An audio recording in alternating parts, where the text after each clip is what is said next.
Hello Dreamers! Kumusta po kayong lahat dyan? Pagpasensyahan nyo na po at medyo nahirapan po tayo sa ating schedule for this time kaya hindi tayo nakagawa ng magandang vlogs. Pero ito na po tayo. Papaalis na po tayo papunta sa ating work. So masyadong maaga po yung work natin kasi we have to travel for 2 hours. So yan po, nakalabas na tayo at naghintay tayo ng street car. Ito na po yung ating streetcar. Medyo madilim-dilim pa pero 7 AM na po. 9 AM kasi yung start ng ating trabaho kaya kailangan nating umalis ng 7 AM from our house. So pagkatapos ng streetcar, sakay na naman tayo ng train. So dumating tayo dito sa Butter Station. Pagdating dito, hintayin natin yung train for line 2. So sa line 2 tayo sasakay at tuloy-tuloy yan siya hanggang sa intersection or sa interchange. Mga 5 station po yung sasakyan natin sa train na ito at dumating na po yung train natin papuntang Kennedy po yung kanyang destination. Medyo naano lang ako dito kasi di ba napaghintay ako ng streetcar tapos naiwanan naman ako ng train so naghintay ako sa next train. So ito na nga siya. Paglabas natin dito ng train after 5 stations, ayan lakad na naman tayo. Dapat ay mabilisan kasi nga pag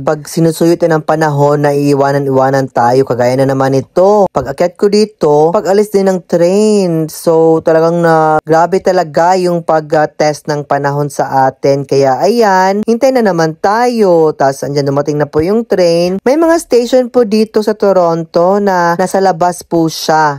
Above ground po yung rails. So, makikita nyo po yung anong nasa labas. Tapos, may mga station din na underground. So, yan po. Isa po tayo sa mga example ng nasa labas na train. So, pag alis ko po dyan, tuloy-tuloy na po yung biyahe natin from the intersection going to the Finch Station. Bale, yan po yung pinakadulo ng train route. Kasi nga, dun po ang dadaanan natin papunta sa ating workplace. Ayan. So, may mga magagandang station, tsaka may mga station din na under construction siya. So makikita nyo po, hindi siya kagandahan pa masyado. Yung iba maganda naman. Talagang mahirap ang biyahe dito pero kailangan natin kumayod para naman makaahon tayo sa kahirapan. Kaya ayan, tuloy-tuloy po yung ating biyahe. Nasa almost 2 hours po yung biyahe natin galing sa bahay papunta sa ating actual workplace. Now, dito sa mga train na ito, dito sa line 1, tuloy-tuloy lang po yung train. Isang buong wagon po siya. So hindi po siya naputol. Sa line 2 po naputol siya. May kanya-kanyang train siya. So hindi ka talaga makakahanap ng mga upuan kapag busy yung panahon. Nasa dulo kasi ng train route yung aking pupuntahan kasi galing dito, dire-diretso po ako sakay ng bus papunta sa aking workplace. Kaya makikita ninyo, marami din po yung lumalabas dito sa train kasi nga ito yung pinakadulo at marami din po mga naka-base dito. Dito nakatira, dito nag-work o dito lang po pumupunta kasi nga may pupuntahan pa silang ibang lugar outside of the city. Kaya marami din ang lalabas kaya pag paakyat ka, kailangan mong maghintay. Ngayon, pag akyat mo, maglalakad ka na naman papunta doon sa bus station. Medyo mahaba po yung iyong lalakarin kaya medyo dapat bilisan natin para hindi na naman po tayo maiwanan ng bus. Kasi nga pag minsan talagang sinasadya tayo ng panahon, di ba? Takbo tayo ng takbo pero naiiwanan pa rin tayo ng bus at saka ng train. Minsan sadyang masaya makikita mo yung mga tao, di ba, na nagtatakbuhan kasi nahabol nila yung train o yung bus. Tapos minsan din kayong nasa sitwasyong ganon, di ba? Kaya ikaw mapapatakbo ka din. Kaya ako kahit hindi ako late, tatakbo pa din ako para lang masigurado ko na mahabol ko po yung bus. Kasi minsan, kahit na hindi ka nagmamadali, pero pagdating mo doon, pinaghihintay ka ng bus kaya kinakain ng paghihintay yung iyong oras. Kaya yun, tumatakbo din ako paminsan-minsan para maabutan ko po yung bus. Tapos yun, biyahe na naman tayo papunta sa ating workplace. Ito na po yung pinakahuling biyahe natin para doon talaga sa building kung saan tayo nagtatrabaho. Makikita nyo po yung mga dahon. Maganda na po kasi nagsisipaglagasan na sila kasi fall na dito ngayon. Hello mga kabayan! Kumusta po kayong lahat dyan? Narito na naman po tayo, your Pinay Dreamer, si Mami Ken. At andito po tayo ngayon para mag-share po ng good news para sa lahat po ng mga gustong magtrabaho at maghanap ng company na willing mag-sponsor dito sa bansang Canada. So, ito po ang pupuntahan natin. Dapat nyo pong ihanda ang inyong mga resume. Tapos, gawa po tayo ng cover letter. Dapat yung resume natin is Canadian format. Tapos, gawa tayo ng cover letter. And then, maghanap na po tayo ng trabaho dito, okay? Punta po tayo sa jobbank.gc.ca at doon po tayo maghanap ng mga available positions at companies na willing mag-sponsor sa inyo, okay? Alright, that's a government agency po. So I'm sure na makakahanap tayo dyan ng mga swak sa ating mga experience at ating mga personalities. Kaya ayun, huwag kalimutang mag-subscribe para ma-update kayo ng mga tips, mga suggestions at tutorials kung paano maghanap ng trabaho at makapunta dito sa Canada. At ayan nga po, may sample po tayong nakita. Ito po siya ay General Farm Worker. At saka dito po siya sa Fruizy Bros Farms Incorporated. Dito po siya sa lugar na Alberta. 24-hour po yung kanyang sweldo, 40 hours per week. Ibig sabihin, permanent employment siya or full-time work. Ayan, one vacancy po siya at kailangan niya po ng English. Pero walang degree, certificate or diploma na required. Tapos experience is an asset din po. Ngayon po, ito po yung kanyang worksite environment, tsaka work setting, tapos yung kanyang responsibilities. Hindi naman po siya ganun kahirap. And I'm sure kung may experience ka po sa farming, malalaman mo po ito at nagawa nyo na po ito. So, perfect na perfect po ito. Swak na swak po ito sa inyo. Lalo na't ngayon, tinutulungan ng Government of Canada na makapunta yung mga agricultural workers ng mas mabilis dito sa Canada. So, ito po yung kanyang experience and specialization, tsaka additional information dapat yung malaman para po. Alam nyo po yung mga gagawin ninyo kapag ka nasa work na po tayo, diba? So, ito na po yung mga mangyayari pag nasa work na kayo, okay? Nasa jobbank.gc.ca din po ito. Kaya, yun po, sino po ba makaka-apply sa trabahong ito? Pwede po yung mga Canadian citizens and permanent or temporary residents of Canada. At saka pwede din po yung other candidates with or without valid Canadian work permit. Ibig sabihin, mga international applicants kagaya sa atin na nasa Pilipinas o nasaan ka man sa mundo, basta gusto mo pong magtrabaho sa Canada, mag-prepare na po kayo ng inyong resume, tsaka cover letter or application letter at isubmit nyo na po dyan sa email na yan. Sana po makuha po kayo. Tsaka explore nyo po yung website para mas makahanap po kayo ng mga iba't ibang klaseng trabaho na pwede nyo pong pag-applyan. Go, go, go!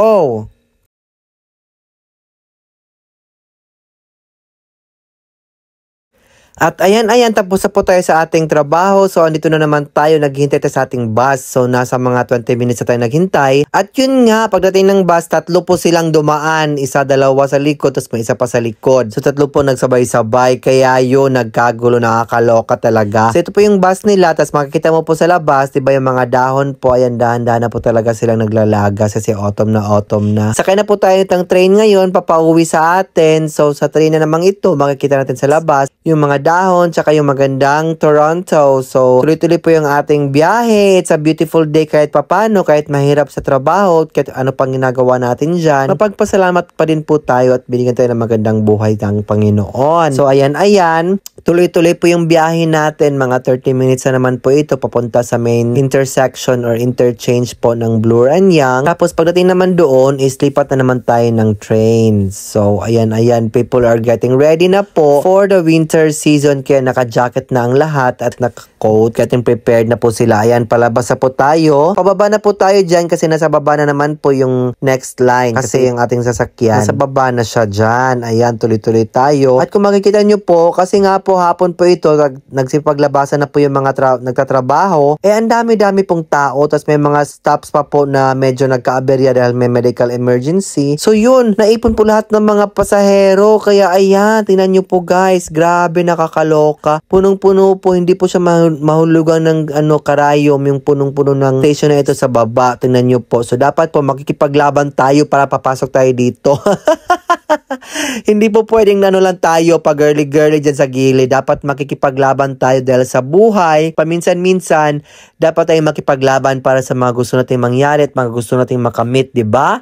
Ayan. So, ayan kami naghihintay. Tapos, yung papalabas din, maliit lang or konti lang din po. Kaya punong-puno yung mga train. So, ganito po yung mga nangyayari. May mga panahon ganito po talaga. Kapag ka nagsisiraan, nade-delay yung train. So, dapat talaga, paano na yun siya, patigasan ng mukha, pakapalan ng mukha talaga. So, ito po yung biyahe natin sa green line na po tayo. Tapos, paglabas natin na after ng 5 stop, labas na naman po tayo ng train kasi sasakay na naman po tayo ng streetcar para natuto dito sa bahay natin. So, sa streetcar na ito, nasa labas po siya ng station. Tapos, kailangan po nating magbiyahe ng mga 15 to 20 minutes na naman po. So, ayan po yung streetcar. Paminsan-minsan tumatakbo din ako kasi papaalis na yung bagong set. So, yung mga dahon, diba, nagsipaglagasan na yung mga dahon. Nakaalis na yung naunang streetcar, kaya ito na lang yung salakyan namin yung next. Hinintay ko na lang siya. So, kung nandito ka po sa Toronto, makikita nyo po ito kapag streetcar po yung sinasakyan ninyo kasi nasa labas lang naman po siya ng daan. Ito po yung College Street. Ito po yung kabuuan ng downtown ng Toronto. Makikita nyo po ito yung may mga drama sa taas na mga kuryente, mga cable ng mga streetcar. So, mga main streets po dito, may mga streetcar po na ginagamit for public transportation. Tapos, meron din pong mga bus na pwede nyo pong sakyan in replacement of the streetcars. Ganon. So, ayan. Hi! After a long day, tapos na po tayo magtrabaho. Andito na po tayo sa bahay. Siyempre, maghahanda na naman po tayo ng ating pang-dinner. So, ayan. Galaw-galaw na naman si Bading. Bumili po ako ng chicken. Tapos, iluluto ko po siya. So, habang pinapainit ko po yung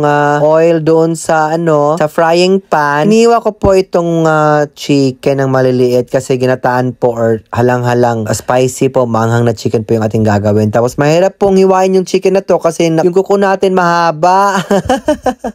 Isa sa mga drama. Ito po yung ating mga kailangang ingredients. May frozen po tayo na vegetables. Tapos, yan, may ginger tayo. Ayan. So, na-prito po natin yung frozen vegetables. Tapos, malagay tayo ng butter.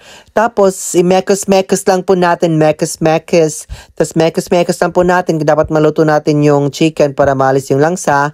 Tapos, may coconut milk po tayo dito na kay Nico po ito. Siya roommate ko. Pero ginamit ko lang po. Bahala na siya. Tapos wala pa tayong sili, so nagnakaw tayo ng sili sa aming kapitbahay kasi isa lang yung ref namin. Siguro hindi naman nila malalaman na walang nakunan ng 5 sili yung nilang lalagyan. Baka binibilang nila no, Diyos ko. Baka nalaman nila magnanakaw pala ako.